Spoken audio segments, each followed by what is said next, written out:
Hello, Michael Talbot-Kelly here. I help folks who have lost the plot. They're in that saggy middle road energy of mediocrity and confusion, and they are sinking badly, and they really know that they need to step into that hero's journey to Freedom Mountain. You know, a meaningful life, right? So I help those folks get from here to here. That's my job. And, why would we want to go there? That's the aliveness. That's what a meaningful life of vitality, intimacy, and prosperity, if I can say that right, prosperity is all about. Not just success. Prosperity is people, planet, profit, body, mind, soul, energies, aliveness, joy, exuberance, grounded in some strength and nobility of soul, moving out into the village. The person you've always wanted to be. So the problem is that we think it's about the bling or the car or the boat or the yeah, blah, blah, blah, blah. No, it's about the feeling of freedom that we want. We want to feel that aliveness. Yes, we want the bells and whistles, and we want that aliveness. The challenge is that so many of us are in this mean-spirited roadside house, right? Of depression, overwhelm, anxiety, relationship issues, separation, divorce, work challenges, not really being able to step into that hero's journey of entrepreneurship, a noble project, or being the person that we need to be in the village. A lot of us are waiting, hanging around for the outside circumstances to change or the internal impulse to come or a dream or something, and 20 years have gone by. Right? So, and then sometimes people get, they know what the call is. They know exactly where they need to go in this journey, but, they refuse the call. Or they don't have a mentor. Or they don't have a village of accountability. Or they know what the feeling of freedom really is inside them, but they don't have the courage to go out and share it with the village. Right? Because all of us need to start where we all are where we are, a little bit of ground beneath our feet, territory. But, the three stages of any hero's journey is that, we're going to end up feeling that separation. Positive or negative. Can be the mean-spirited roadside house of depression, anxiety, bankruptcy, cancer, divorce, all that kind of stuff. Or you can say, no, I need to get into the ordeal of slaying the inner or outer dragon or my witch or what have you. And that's the second order of business. And you need to be able to do that with good mentorship and good healthy village, etc., so that you can eventually come down Freedom Mountain, right? This is the hero's journey. 1, 2, and then 3. Over here is where you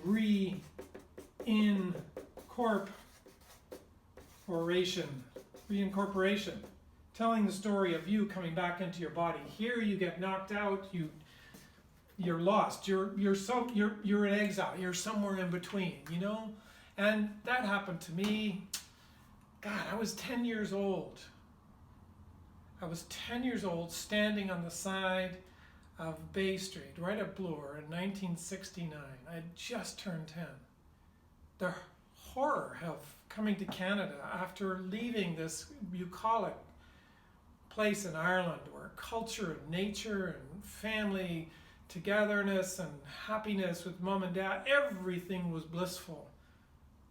Going to downtown Toronto, Yorkville, where all the hippies were, 1969, April 6th.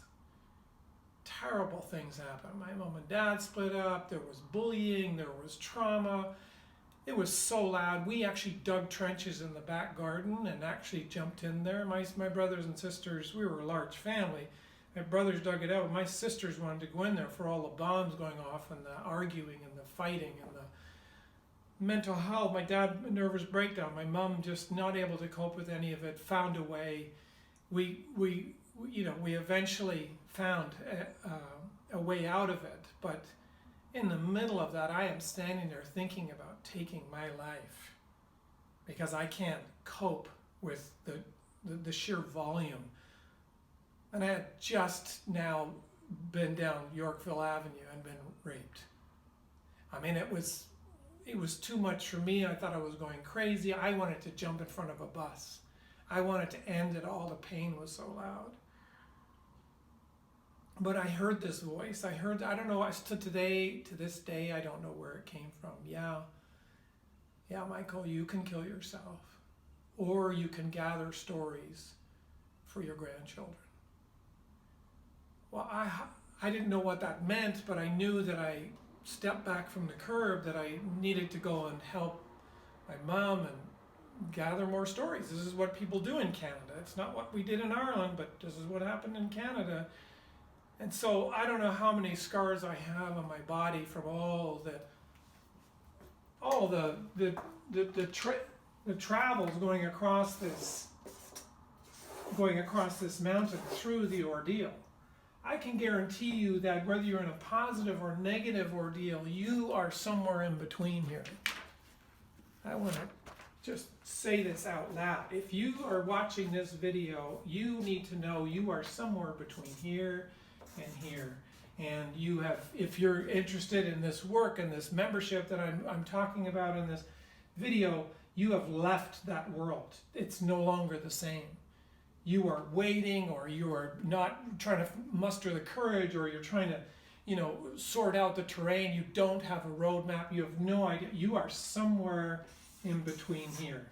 And you just need to understand that's generally what we call a mean-spirited roadside house, because it's very confusing for a lot of people.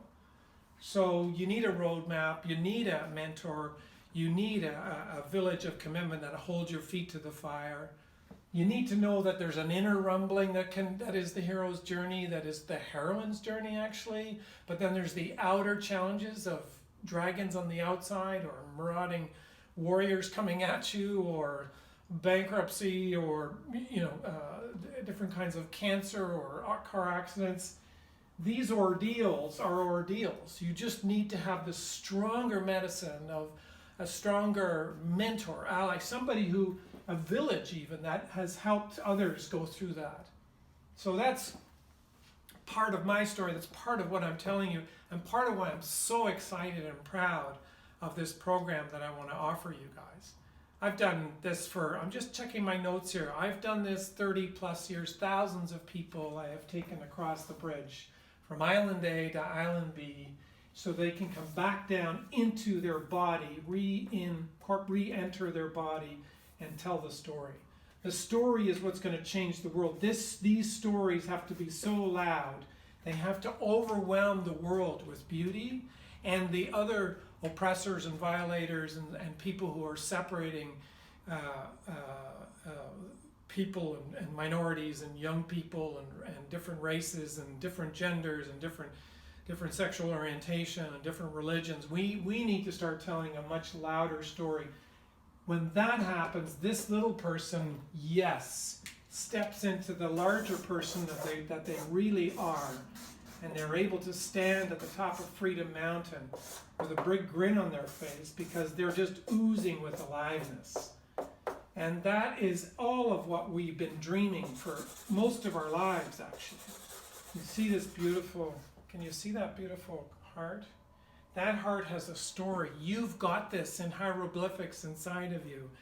So I want to say to you is that boldness has genius, power, and magic in it. And your courageous self, mobilized with some clarity about where you want to go, and having a roadmap is this. How to navigate this territory is the roadmap.